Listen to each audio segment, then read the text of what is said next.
What's poppin', people? It's Dante, currently walking towards the Old City neighborhood here in Philadelphia. My favorite location, honestly. I feel like I change my favorite location often in the city, but there's something about Old City, the history, the river. I like walking by Independence Hall, you know, the Liberty Bell. There's something about this like area where tourists usually visit that honestly I love. You know, I believe in this notion of being a tourist in your hometown. You know, what's a practical suggestion on how to increase your lust for life? Yeah, perhaps to treat yourself like a tourist each and every day. I think a tourist is always eager to get outside, waking up before sunrise to get out there and yeah, just see what's happening. And so yeah, I kind of take it to heart, this notion. You know, I'll visit the visitor center where they have all the tourist information. I'll use the restroom there, see what's on the bulletin, just out of curiosity. I find that really honing in on that is critical for thriving as a photographer who's working in the same place each and every day. And so I've been thinking about, you know, how I view photography, what are my thoughts about, you know, the photographs that we make, and what does this all mean. So honestly, the more I contemplate this, I recognize that the photograph is merely a reflection of your lust for life, right? How curious are you? How much love do you have for life in this beautiful world that we live in, right? So this is the thought. When you're photographing on the street, I believe that your mind, your body, your spirit is evoked through the medium that you choose. And so as a photographer, the photographs evoke my spirit, my childlike spirit. You know, for I believe I have this inner child within me that's trying to come out and play each and every day, treating this world as both the canvas and the playground. You know, where the world really, and the street is an arena. So the arena requires courage. Think of the gladiators in the Colosseum. You know, the courage it takes to go out into the arena each and every day. You know, viewing the world this way, the street as an arena, it requires courage. It requires a curious person to go out and make photographs, even in a seemingly banal or boring situation. So, you know, really honing in on this notion of the spirit. You know, what is your spirit? How do you see the world? What do you want to evoke through the medium that you deem worthy of using to create things? You know, for me, the spirit of myself, you know, the spirit of Dante, it's a childlike, curious spirit, and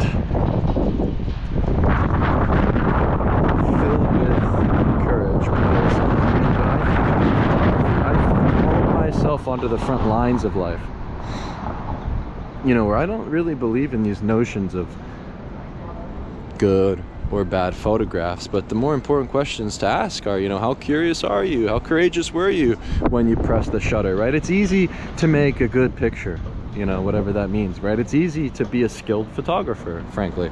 You know, you got to learn, you know, how to make a composition and lighting and settings and whatever, but these things, you know, I don't believe are critical when it comes to street photography, right? So for me, it's this artistic practice, and we are making photographs that display how we believe the world should be. So through the photographs we create, it's almost as though we make our own world.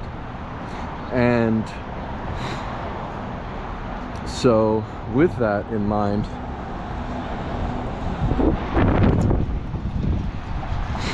perhaps shutting down your mind, right? Stop thinking and just doing and just existing and being in the present moment is critical when it comes to photographing. And so another tip and practical suggestion on how to increase your lust for life is to, you know, remove yourself, you know, from your contemporaries. Stop consuming social media, podcasts, YouTube.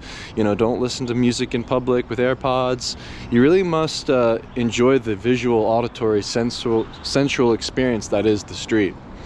You know, I'm just listening to the sounds of the birds chirping throughout these different trees, looking at the light glimmering through these very old lamps here.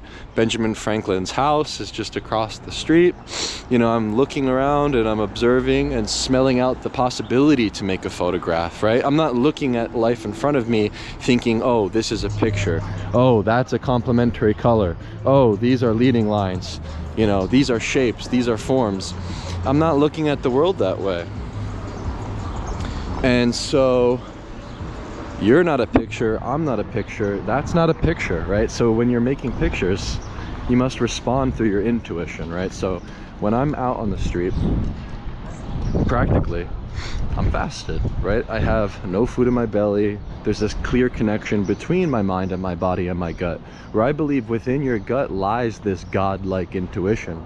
And honing in on that while photographing is critical. You know, I believe that's where the composition is made. The composition is made through your intuition. And so, you know, with these thoughts, mind, body, spirit, yeah, I believe then we can go forward and make pictures in a stream of becoming, where it's only a matter of you and your camera going out onto the front lines of life, getting closer and closer to life itself, evoking your inner spirit, displaying how you believe the world should look like. Right? It has nothing to do with skill, but it has everything to do with curiosity and courage. And closeness, it's not merely a physical proximity to the subject. Closeness is an emotional connection that you have to a place, to a person, to a subject, to a thing that you're interested in. So emotional closeness is more critical than physical proximity to me. And through repetition and through going out there each and every day, lusting for life, well, it's inevitable that this lust and this love for life will be on display through the photographs that you make.